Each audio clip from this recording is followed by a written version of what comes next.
CM Revanth Reddy మాట్లాడుతున్నారు. ఇప్పుడు live చూద్దాం. 30 ఒక కాల్ సెంటర్ను పెట్టి అక్కడికి వచ్చే ఫిర్యాదుదారుల వివరాలను కూడా ఎవరికి వివరించకుండా దానికి సంబంధించిన నేరాలను పరిష్కరించడంలో మా సైబర్ క్రైమ్ సిబ్బంది ఈ మధ్యకాలంలో దాదాపుగా రికవరీ చేసిన సొమ్ము 31 కోట్ల రూపాయలు బాధితులకు తిరిగి అప్పచెప్పడం జరిగింది.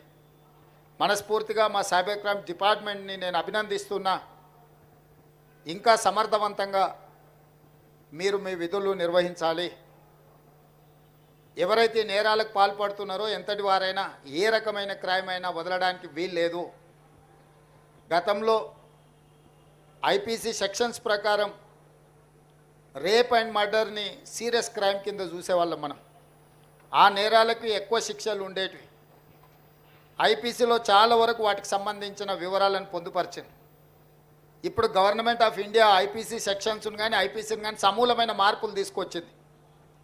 ఇప్పుడు కొత్త సవాళ్ళను ఎదుర్కోబోతున్నాం. భారత ప్రభుత్వం తీసుకొచ్చిన మార్పులను, చట్టాలను, నిబంధనలు వాటన్నిటిని కూడా మన అధికారులకు వివరించడమే కాకుండా ఇందులో కూడా శిక్షణ ఇవ్వాల్సిన అవసరం ఉంది. ఆనాడు రాజ్యాంగం రాసుకున్నప్పుడు తీవ్రమైన నేరానికి మర్డర్స్ని కానీ రేప్లను కానీ మేజర్ సమస్యల కింద చూసాను. ఈరోజు సైబర్ క్రైమ్ వాటికంటే పెద్దదిగా మారింది. డ్రగ్స్ మహమ్మారి, హత్య జరిగితే ఒకే వ్యక్తి చచ్చిపోవచ్చు, కానీ డ్రగ్స్ బానిసలైతే కుటుంబాలు, వ్యవస్థనే బలహీనతమైపోయి తెలంగాణ అంటే ఉద్యమాలకు వేదిక, పోరాటాలకు స్ఫూర్తి, పౌరుషానికి మారుపేరు. ఈ ప్రాంతంలో ప్రజా సమస్యల మీద, సామాజిక అసమానతల మీద పోరాటాలు చేసిన ప్రాంతం ఇది.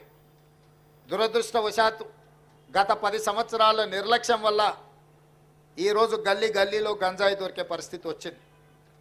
ఇవాళ ఎక్కడ చూసినా కాలేజీలలో లేదా ఇతర ప్రాంతాలలో డ్రగ్స్ అనేది విచ్చలవిడిగా ఈరోజు అమ్మే పరిస్థితి వచ్చింది. వీటిని నియంత్రించడానికి సంపూర్ణంగా మా అధికారులకు అధికారం ఇచ్చినాం. అదేవిధంగా సిబ్బందిని కేటాయించినాం. వాళ్ళకు స్ఫూర్తి కలిగే విధంగా మా ప్రభుత్వం వాళ్ళకు అండగా నిలబడుతుంది. ఈరోజు శ్రీమంతులో లేకపోతే కొద్దిమంది వ్యక్తులు బలి కావడం లేదు. మధ్యతరగతి వాళ్ళు, పేదవాళ్ళ పిల్లలు కూడా ఈరోజు గంజాయికి బానిసలై గంజాయి మత్తులో నేరాలు జరుగుతున్నాయి. ఈ మధ్యకాలంలో చిన్నపిల్లల మీద జరుగుతున్న దాడులు, దాని వెనకాల కారణాలు చూస్తే ప్రధానంగా గంజాయి లాంటి మాదక ద్రవ్యాలు వాడిన వాళ్ళే ఈ నేరాలకు పాల్పడుతున్నారు. ఈరోజు ఈ నేరాలను నియంత్రించాలి. మళ్ళీ తెలంగాణలో ఉద్యమ స్ఫూర్తిని నింపాలి. తెలంగాణ అంటే సమస్యల మీద పోరాటం చేసే గడ్డ. తెలంగాణ ప్రాంత యువకులు దేనికి బానిసలు గారు, సమస్యల మీద పోరాటం చేసే సమర్థులు. తెలంగాణలో ఉన్న యూనివర్సిటీలు, విద్యాలయాలు సమస్యల పరిష్కారం కోసం, సామాజిక అసమానతల తొలగింపు కోసం పనిచేసే విధంగా వీటిని తీర్చిదిద్దాలి అని చెప్పి మా ప్రభుత్వం నిర్ణయించుకున్నది. అందుకే ఈరోజు సైబర్ క్రైమ్ అధికారులకు, తెలంగాణ యాంటీ నార్కోటిక్స్ బ్యూరోకి సంబంధించిన అధికారులకు నేను సూచన చేస్తున్నా. ఈ నేరాలను సమర్థవంతంగా నియంత్రించండి. ఇందులో సమర్థత ప్రదర్శించిన వాళ్లకు మీకు ప్రమోషన్స్ ఇచ్చే బాధ్యత మా ప్రభుత్వం తీసుకుంటుంది. గతంలో అంతర్జాతీయ తీవ్రవాదులను, టెర్రరిస్టులను పట్టుకుంటే అందులో కీలక పాత్ర పోషించిన అధికారులకు పదవి ఉన్నతి కల్పించేవాళ్ళు. ఈరోజు ఈ వేదిక మీద నుంచి మా అధికారులకు, ముఖ్యంగా మా డీజీపీ గారికి నేను ఆదేశాలు ఇస్తున్నా. సైబర్ క్రైమ్లో నైపుణ్యం ప్రదర్శించి నేరగాళ్లను పట్టుకున్న వాళ్లకు, అదేవిధంగా తెలంగాణ యాంటీ నార్కోటిక్స్ బ్యూరోలో పనిచేసిన అధికారులు డ్రగ్స్ రాకెట్ను పట్టుకున్న, గంజాయి రాకెట్లను పట్టుకున్న, పెద్ద పెద్ద వాటిని వాళ్ళు పట్టుకున్నప్పుడు వాళ్లకు నగదు బహుమతితో పాటు పదవి ఉన్నతి కూడా కల్పించడానికి అవసరమైన విధి విధానాలను మీరు తయారు చేయండి. ప్రభుత్వం శాసనసభలోనే చర్చ చేసి దీనికి సంబంధించిన చట్టాన్ని చేద్దాం.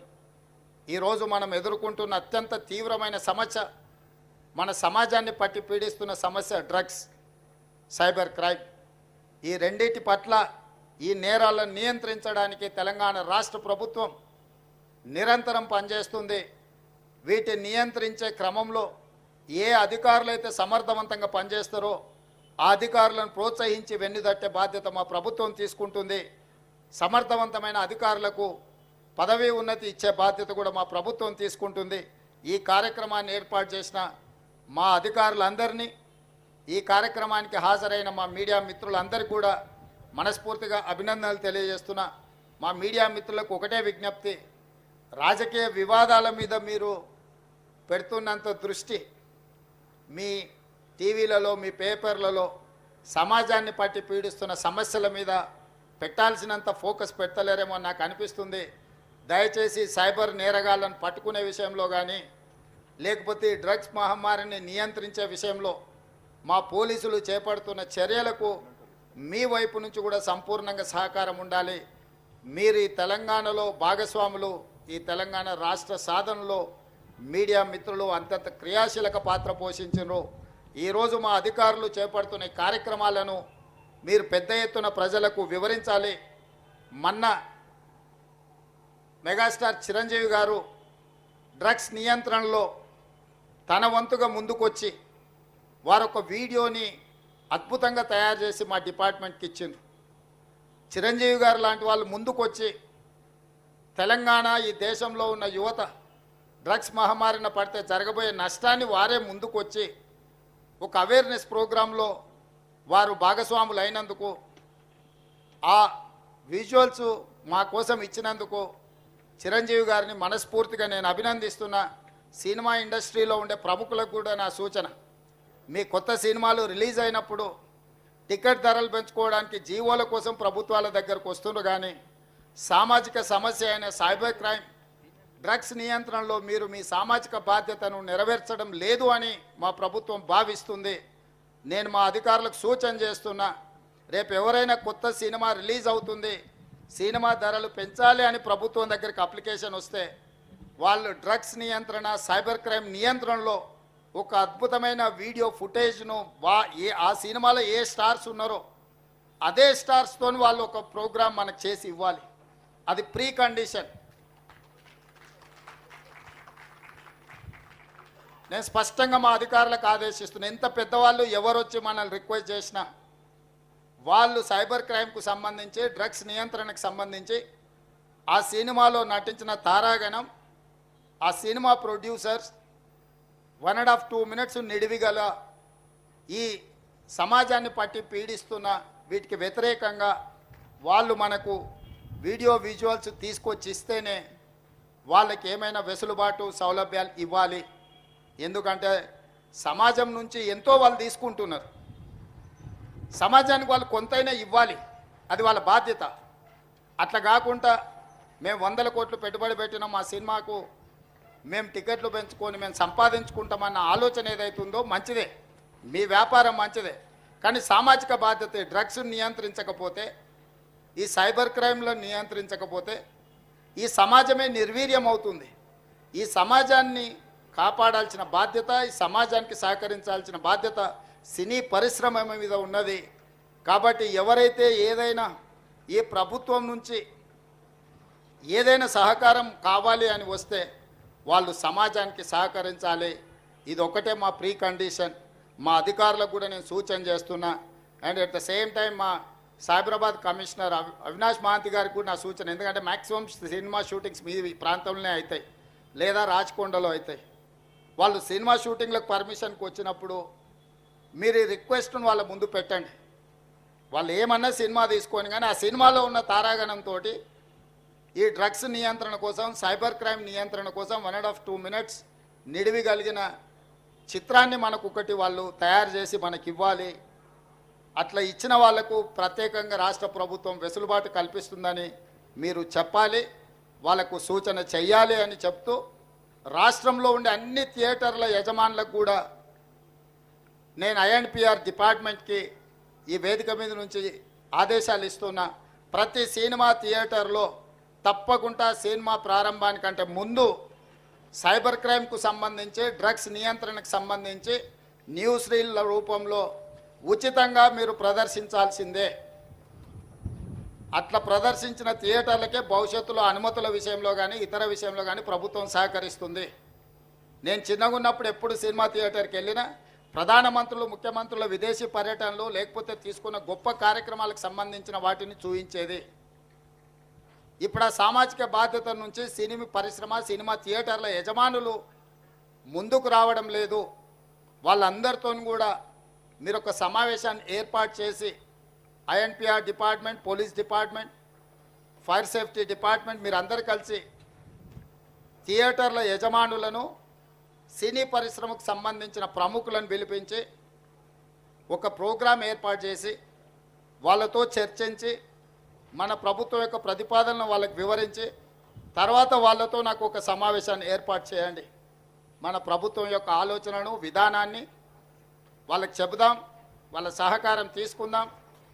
వాళ్ళతో పాటు మా మీడియా మిత్రులకు కూడా మీరు కూడా అప్పుడప్పుడు మీ టీవీలల్లో మీ పేపర్లల్లో సోషల్ రెస్పాన్సిబిలిటీ కింద ఎట్లయితే కార్పొరేట్ కంపెనీలు సిఎస్ఆర్ ఫండ్స్ అభివృద్ధి కోసం ఇస్తుండ్రో సోషల్ రెస్పాన్సిబిలిటీ కింద మా టీవీ ఛానల్ మిత్రులను కూడా అప్పుడప్పుడు ఉచితంగా ఈ యాడ్స్ను మీరు ప్రదర్శించండి.